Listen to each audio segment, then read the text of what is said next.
The Imitation Nation podcast covers all things counterfeit, hosted by Shabir Imber-Safdar of the Partnership for Safe Medicines and Sven Bergman of Venture Global. All statements are their own and not the opinions of their employers.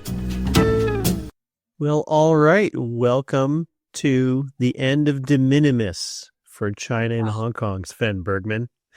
Welcome to May 2nd, a day which history will remember as the day de minimis potentially died. Yes. Good to see you, sir. Good to see you. I remind everybody that Sven, by the time you listen to this, my guess is Sven will have completed his Police Unity Tour bicycle ride, which I hope you've been training hard for. I have been. The nice thing is that right now I do like 50-mile training rides and they feel fine. Like they feel like nothing, which is really great what you want. The moment you can get 50 to 70 miles on a good training ride, then doing 100 is just a little bit more. And then you just do 100 a couple of days in a row and there you are. So it'll be exciting. I'm actually looking really, really forward to it. It's my favorite event of the year. Well, let's go into the first of our topics. And I'm just going to say, for people following our counterfeit forever stamp drama, Sven has not yet been visited by the U.S. Postal Inspectors. So we still remain convinced that the forever stamps are a perfect crime that are being committed right now. But some of those stamps probably came over after being printed in China and sold and came over as de minimis, which as of 12:01 after midnight this morning, there's no more de minimis packages from China and Hong Kong. That is correct. Well, by the way, and stamps, I don't know if we covered it the last episode. So you had sent three packages with the stamps, and the most interesting thing happened, and I can't explain it. First of all, for everybody who's listening, Shabir sent 3 envelopes, 2 with counterfeit stamps, 1 with a real one. And the 2 fake ones made it first. So much for their sorting equipment that might kick it out. Didn't happen. But now the weirdest thing happened. The real one came 3 days later. But as you see the difference, Shabir, for whatever reason, that one isn't marked. See how it goes? Put a cancellation across it. Right. So I don't know what that means. It is, so maybe that is the USPS's system to market, and maybe you put me on some government watch list. So all good. Thank you again for the experiment. But yes, at this point, and I've talked to plenty of folks in the government on it, they are generally aware of the crime. I said, obviously that they're working on disrupting as much as they can. I said, for me, the biggest thing is it'd be terrific if we don't see paid Google ads for counterfeit stamps. So let's see if that stops. But anyways, yes, first big story, the end of de minimis. So for anybody who didn't see it, and quite honestly, I've told Shabir, we missed it because it was the middle of all the announcement on tariffs, a variety of other things going on. And at that time, as part of one of the EOs, President Trump declared that out of China and Hong Kong, de minimis is no more. No shipments of de minimis will be accepted out of China and Hong Kong starting May 2nd. So what does that mean? Basically now what it means is that I've since then called the folks I know in government, called folks at large shipping companies that know well, that know the system well, that are higher up there, to say, what does that mean? So here's what it means at this point. If you are bringing a package in China or Hong Kong to one of the shipping services and you're trying to ship it as de minimis, they're supposed to do one of 2 things. Either flat out reject it and say, we don't take this, or start to calculate the tariff. If on the package that was delivered, the value is not declared, based upon other parameters, they're just going to assess $100 or $200 flat fee for the package. Number 1. Number 2, if the value is declared, they're going to take the 140% tariff on the package. Here's where the stuff gets crazy. When the packages get shipped, it is not always directly collected at the time of drop-off. And the person who actually, or the company that is responsible for collecting the tariff is the shipping company. What does that mean? The shipping company, oftentimes, we know some of the commercials, right? DHL, FedEx, UPS, etc. But in the case of the U.S. Postal Service, the shipping companies oftentimes are commercial airline carriers. About a third or so of every airplane that goes from China, from Europe, etc., back and forth carries mail. That's how they That's how airlines for years have made money. They added cargo and they add mail. So now airlines have to collect the tariff, which also means these companies will have to start to create the burden of carrying these kind of tariffs. So the interesting thing for us will be, how will all of these be executed? I talked to a variety of folks and they said, hey, it's all in flux right now. We're trying to figure out how to formalize it. We're trying to figure out how to make people submit the payment, because if not, if I, as United, I now have a plane full of de minimis in there that I need to collect a couple $1 million in tariffs on. The moment United takes off, they have to pay the $1 million to the US government. They're responsible for it the moment they take the packages and then collect it later. Same for the large commercials. So for us, I think as an Imitation Nation podcast, the interesting thing will be what will happen all things illicit. And by illicit, I go broader. It's not just counterfeit. It's also what will people do to get around these tariffs? As an example, it is prohibited to ship de minimis out of China and Hong Kong. It's not prohibited to ship de minimis out of Malaysia. So an actor that doesn't want to comply with the law could ship all their products to Malaysia and then ship it out of Malaysia, right? Yes, technically on commercial carriers, etc., you need to declare a manufacturing country where this product is produced on the manifest. So for commercials, you would have to lie and say it was made in Malaysia. So you have to lie a bit more, but you could do it. For US Postal Service or China Post or Malaysia Post, wherever you had it, part of the UPU, the United Postal Union agreements, you don't have to declare country of origin.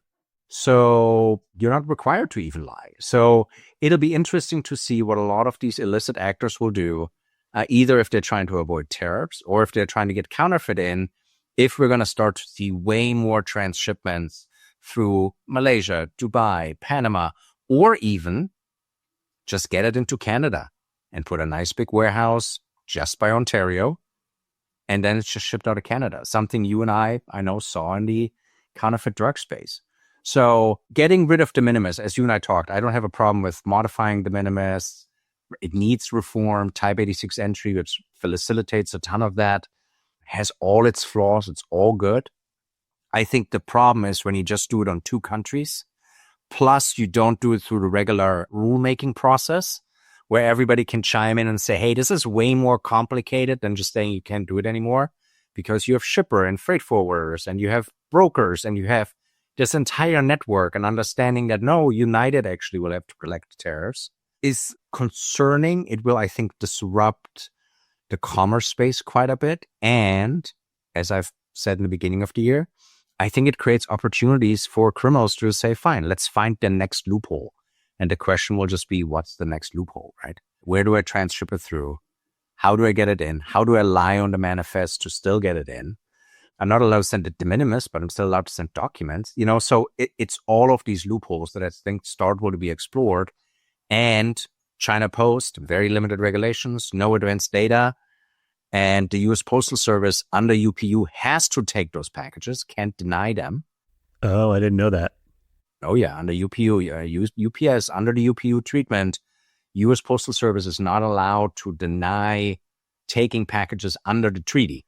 Part of the reason why actually back in 2019, Trump threatened to withdraw to the UPU last time around, because it was exactly that. Some was negotiated, so they stayed in. It changed in shipping fees. But yes, under the treaty, all the postal services have to accept each other's mail. And then you screen it on this side. Now you screen it on this side. I have something come in. A tariff needs to be applied. Who collects it? I can't get to the sender. So now I go to the person, say, here's your package. By the way, you owe us $200. Yeah. But the Postal Service technically would already be responsible to pay the tariff because they're the shipper on record. So there will be a lot of disturbances. A lot of collect on delivery. A lot of collect on delivery. Now, is reforming de minimis good? Absolutely. The amount of counterfeit that comes through is breathtaking. And by the way, I confirmed the number with my experts this week. The Europe number we reported on last week's podcast, 4.6 billion, is correct. It is correct. Part of the reason why it's so high, there's a train system that runs from China to Europe. We're literally trains full of mail because they have a land line built. So there's trains full of mail coming in addition to air cargo. And they said, yeah, Europe is completely out of control. And it has nothing to do with the value 150 or 800. They're like, it just is it's less screening. And that entire topic is fascinating. I think about things that I have seen advocates for reducing counterfeits in America talk about, which is that this change will make it harder to ship counterfeit medicines into America. And I don't actually think that that's right. And I'll tell you why. And I agree. Like, I have watched every fake online pharmacy that I've ever seen ship their fake medicines into America through de minimis. And it is not safe for American patients. And it is a venue. It's a carrier for this dangerous product to make it to our shores and hurt people. But how you reform it is actually quite relevant to whether or not you're fixing the problem. Yes. I don't begrudge the administration for work that they want to do to reform it, and the topic of whether or not we need to be collecting more money and if there's a trade imbalance is outside my area of expertise. But will it fix the counterfeit medicine problem is in my expert area. Right. And I want to walk through an example and talk about why I don't think it's going to work.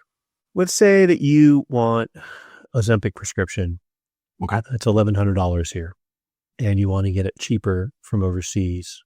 First of all, you're going to be buying a non-FDA approved medicine because the FDA doesn't inspect medicine made for the Chinese population. Right. But let's say you do. Let's say someone buys that and sends it over here, and it has a cost of $100 in China. I still wouldn't want to take it. I would want the U.S. FDA approved version, but that's a debate for another time. Assuming that it even is real, which it's probably not if it's being made for export. Assuming that it's even real, and they declare that it's worth $100, it arrives pre-de minimis changes, and it's worth $100, and it shows up with no tariff due, and you take it and you take your life in your hands by injecting it in your body. After midnight last night, it arrives and it's got 145% tariff on it, and you have to pay an extra $145. And that $1,000 medicine that you think you saved $900 on, you only saved $755 on. For the counterfeiter shipping unsafe product into the U.S., all it's done is make it a little less of a bargain for the buyer. But it's not, in fact, because it's just math. It actually means more bargain, but go for it. Yeah. It is not going to prevent them from shipping it. No. It is not going to make it easier to find it. Now, let me be clear. That was illegal. Tariff or not, bringing a foreign-made product, medicine that has not been inspected by the FDA, that has not been made in a factory inspected by the FDA into the U.S. is both dangerous and illegal. So it shouldn't have been here pre or post de minimis revision. However, adding an extra tariff to the cost of the medicine doesn't actually stop it. What would stop it would be if the de minimis packages, and this is the whole, had advanced electronic data that customs and FDA would be able to screen electronically before that thing arrived on our shores and be able to pull it out of the mail stream and be like, I'm sorry, that's illegal. Perhaps we need to show you where in the Food, Drug, and Cosmetic Act it's illegal, but that's illegal. That would fix that problem. I don't know that this administration is particularly concerned with this action about counterfeit medicines. They certainly do pay a lot of agents to do a lot of good work to intercept bad medicines before they get here, but that was not their primary reason to reform de minimis. And it is not going to do anything to protect us from fake oxys or fake pills, or it's not going to do anything to prevent the entry of fentanyl, right? That is still going to come in the same way. That doesn't prevent any package from arriving on the shore. It just makes it more expensive. Well, and again, it comes down to, so couple of things on your example. Right now, medicines are excluded from tariffs because medicines are not tariff. They're excluded by that under WTO treaty for now. And so there's no tariffs on medicine. But the point you just made is very correct. If tariffs ever would be applied to medicines, right, which let's God hope it's not, but if they applied to medicine, it made the price gap bigger. So let's take sneakers, right? Same example you had. Sneaker used to cost $200. The counterfeit version was $100, right? After the tariff, The sneaker is now $490, the genuine one. The counterfeit is $240. So all of a sudden, I changed what was a delta of $100 to a delta of $250. So it becomes even more profitable for the counterfeiter, or more reason for the consumer to now buy a counterfeit, because the tariff good, whatever that is, got so high that you all of a sudden you're like, oh, I should do that. And to your point, if I am in the business of doing counterfeit medicines or counterfeit fentanyl, medicines, any of that, I know about a loophole, and my loophole is the China Post. The China Post doesn't take my data. It doesn't require electronic data to the USPS. It doesn't give data to CBP. I can declare it a pair of socks. I can say it's letters to my grandmother. They will take it. The U.S. Postal Service is now required to deliver it. The U.S. Postal Service will have contracted with United to carry that cargo, and then it arrives at JFK. It hasn't changed anything. And now you still have to screen it out. So to your point, it's still the screening issue you have. Advanced data, forcing advanced data that every shipment comes in for everything. And that probably will require cracking the UPU open again, is absolutely crucial. So I agree with you. I think the administration is actually really trying to do the right thing here. Sees something coming in through de minimis, sees a trade imbalance, sees how foreign companies are taking advantage of the loopholes, and is trying to address it, but not through proper rulemaking process, doing it with a good amount of change in it. And the question is, will it really accomplish the goal? And like you, I'm slightly hesitant it will. I hope it does, but I'm slightly hesitant. So also, manufacturing policy and whether or not it should be in the U.S. or elsewhere is not my expertise. I don't really see us making those charging cables for cell phones in the U.S. anytime soon, anywhere near as cheaply as we make them in China. But hey, that package is going to be a lot more expensive now. Agreed. Not as you said, not an economist, do not know. But and the last thing I'm just seeing, which is really interesting on social, you see a good amount of Chinese manufacturers that produce some very high quality, which is counterfeit, running all kinds of social media videos saying, here, look at this bag. This bag looks exactly like the Birkin bag.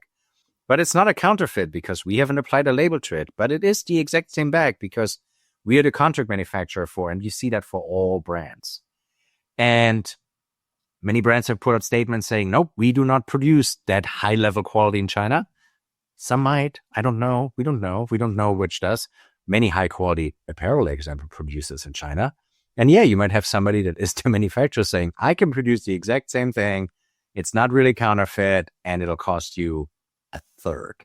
So this entire counterfeiting, semi-counterfeiting, which doesn't have the label on, but it is supposed to be a Lulu or it's whatever, that entire market will be, as you mentioned, will not be stopped. It will be transformed. And I think we'll see a lot of variations. So it should be very interesting. Second story for us. What do you have, Shabir? I know there's something you found. Well, there's the two things that come out every year from the U.S. Trade Representative that I always pay attention to are the Notorious Markets Report and the Special 301 Report. And the Special 301 Report is an incredibly non-marketing oriented name for a report about what different countries around the world are doing to protect U.S. intellectual property and minimize the victimization of American companies for counterfeits. It's good. It's like someone took it as their job to make sure that the rest of the world is playing by decent rules so that the things that we do, which is create intellectual property, are protected, since we don't actually protect the things that the intellectual property creates, like the cell phone itself. And so the 301 report came out and had a number. It's got basically two lists. There's a list of countries that are on the watch list, and then there's a list of countries on the prime watch list. And it had a bunch of examples throughout all of it about, which countries are taking action and what is an issue. And I just thought it was really, really interesting, especially since, we have as a country outsourced the manufacturing, but kept the design, right? Yes. So Apple employs a lot of very high paid software engineers and product designers to make these beautiful phones, which are actually manufactured elsewhere. They exported the cheap part, the commodity part, which is the manufacturing, and kept the design. But now you have to protect the design. And that's what the Special 301 report does, is for all the IP industries in America, who's doing a decent job of protecting it. What did you've seen these reports for a number of years. What did you think was different in this one?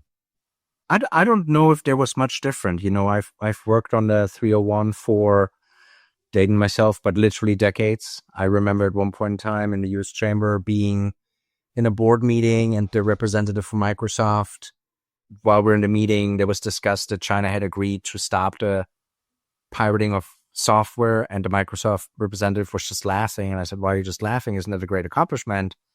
And that representative pulled up the 1989 Special 301, in which China had agreed to stop the piracy of software.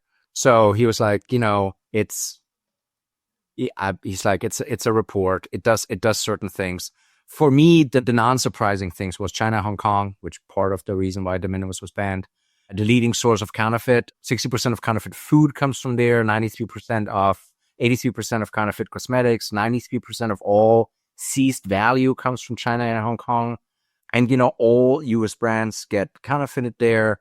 Actually, 40% of counterfeit US brand medicines are counterfeited, found out of China and Hong Kong. So what I think was interesting, what they said, is that counterfeiting activities have increased as economy conditions have declined within China.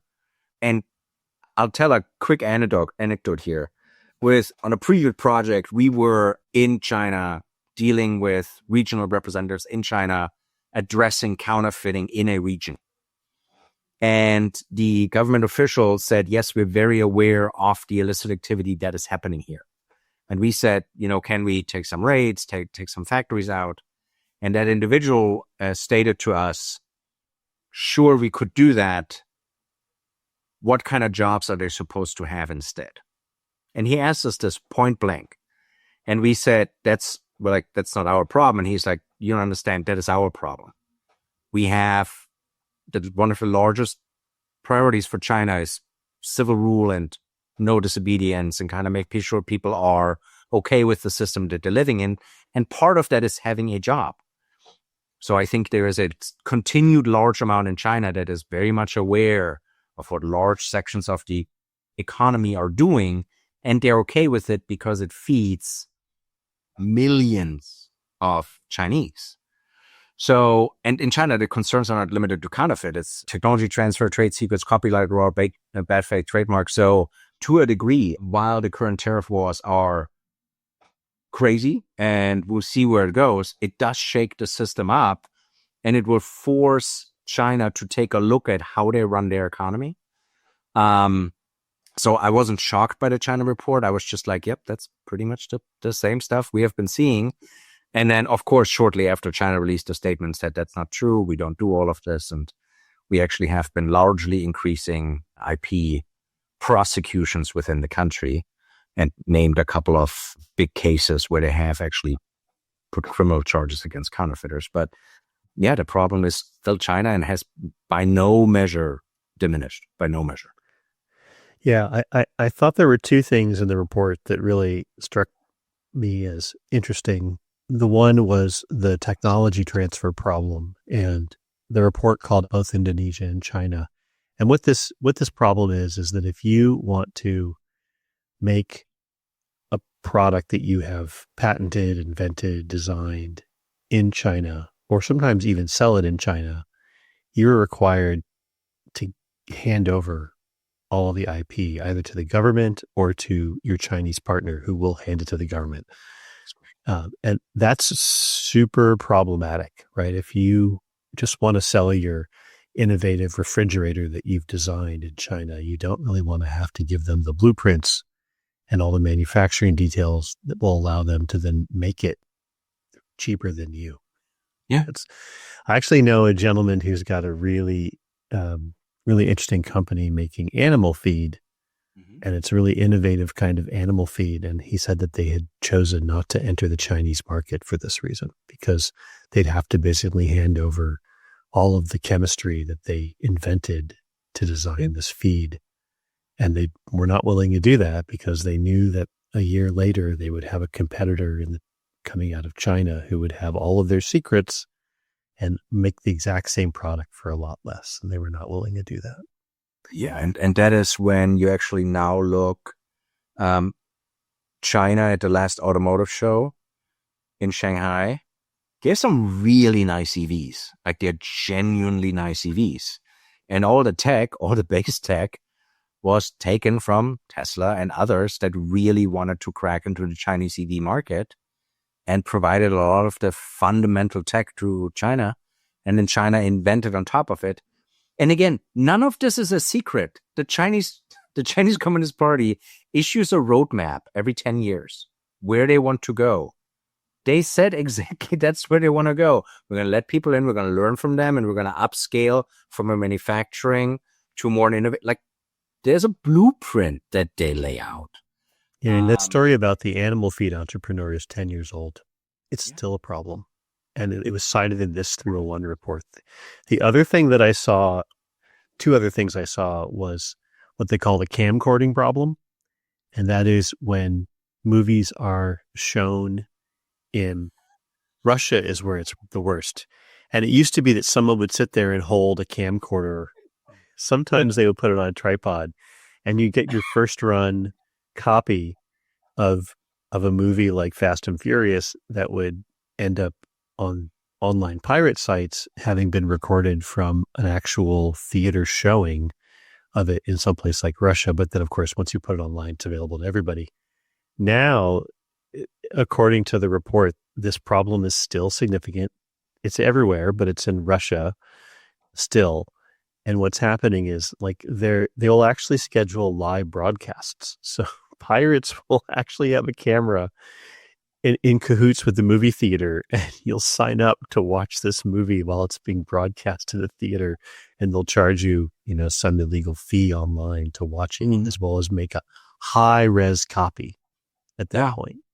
Yeah, which is fascinating. There is another example, a success story in Vietnam, where the authorities there went after some company called Best Buy IPTV. And I thought it was funny because they were apparently illegally broadcasting Premier Football League games. Nice. I was like, oh, you got the people who own, European football franchises mad. Now you've really angered the dragon.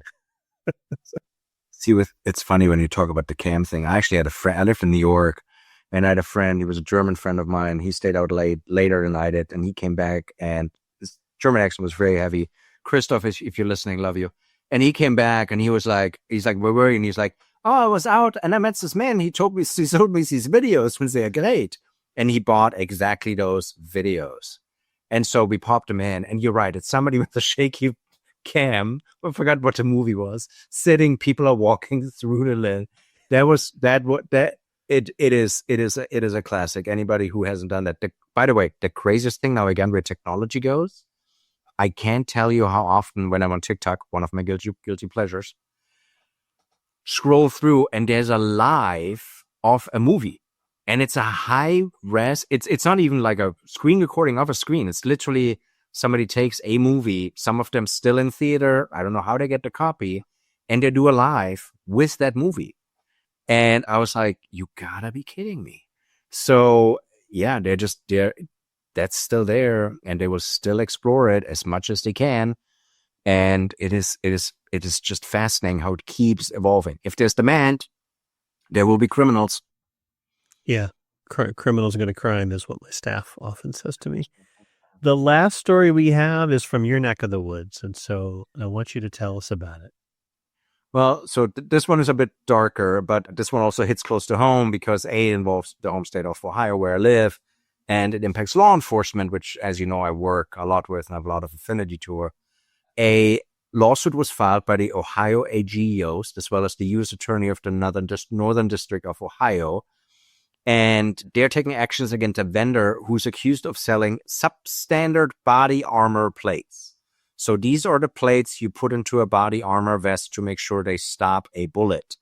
The complaint follows a cross-agency investigation by the Ohio Bureau of Criminal Investigations, Department of Homeland Security, and it goes after a company based in Stowe, Ohio, that allegedly imported ballistic plates from China, labeled them falsely as manufactured in the U.S., falsified the certification by the National Institutes of Justice, which is a very precise test of how much ballistic force this is supposed to take, what caliber, firing rate, all that.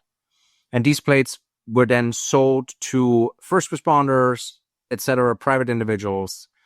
This scheme has been going on for a while, and the vendor is accused of both using Chinese-made products while claiming they were made in the U.S., as well as selling stuff that failed ballistic testing. And for me, when we talk about counterfeits, there's things we can, laugh about, like last week, that German award about fake counterfeits.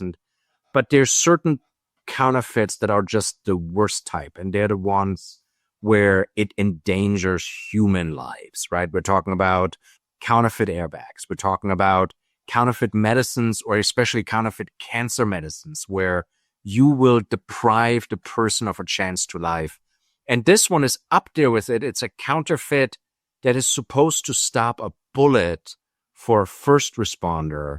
So it is just shocking. As I told you when we kind of prepped for this, I think there's a special place in hell for people who do this. And I think it's deplorable. And again, they're innocent until proven guilty. But if they're guilty, I do hope that Ohio AG Yost and the U.S. Attorney wrote a book at him. I found this case fascinating, also because I love that they took it on, but I found it most interesting because of the way it was discovered. It was in a physical port of entry, overland port of entry in, I think, Blaine, Washington State. Okay. And it was a truck. And the inspectors, for whatever reason, pulled this truck aside and went through and found all these packages that were not declared on the manifest. And they were actually pre-addressed packages to, I believe, the defendant in the case. And inside was these Chinese ballistics plates that are supposed to be body armor. And I know this happens, right? But what was interesting to me was like the different terms that are used. The DOJ calls it master carton smuggling. When you and I were talking about it, you called it a cover shipment that provides cover for the illegal trade. I don't know that they had an entire shipment just to cover for these ballistic plates, but maybe they bought something they didn't need or hid it in there for that purpose. But this happens a lot, right? We're actually seeing this in some work we're doing around studying the FDA imports database, where someone will declare that they're shipping in a blood thinner, which, by the way, is from a non-FDA inspected manufacturer. So that on its face is illegal. Right. But then along with the blood thinner will be a whole bunch of diabetes drugs, right, that were not declared on the top of the manifest. And I think that this is probably something we'll see a lot more with the end of de minimis. People will attempt to smuggle in pre-addressed packages along inside other shipments that are declared to be something less innocuous. And we're going to find just that it's a route that is used more heavily in the future. Yeah. And we're already seeing it in de minimis shipments, exact as the de minimis entry, exactly what you described. They will open up a box, and the box has in it 100 envelopes pre-addressed to each addressee. Once the box makes it through, all the person does that receives the shipments is literally just dumps it into a mailbox, and it distributes final mile across the United States. And to your point, like the cover loads, yeah, the term comes from it. You're just putting a cover, so to speak, over an illegal load. Like everything is illegal, and then you put a thin layer of real on it, right? So it's all fake, but you put like the first 2 layers of boxes is like, no, this is really what I declared. And then you dig down, you're like, no, that's all counterfeit. It's kind of like, hiding cocaine in coffee grounds. And so I was going to say, we all learned this from the Narcos TV show, right? The truck of tomatoes that's got like meth, cocaine, and fentanyl underneath the tomatoes. That is exactly it. Oh, the first show we probably learned it from was Beverly Hills Cop, because there's a couple load of cocaine under coffee grounds. Anyways, for me, again, with the bulletproof vest, what struck me, and I've been busy today emailing a lot of folks about the case, making sure that the law enforcement community is aware of it, that this was filed. This has been going on since 2017. So it was discovered by the amazing work of a CBP agent who saw it and says, wait a second, open investigation, found these folks, AG jumped in, U.S. attorney jumped in. But that's 6 years of ballistic plates being sold to God knows who, right?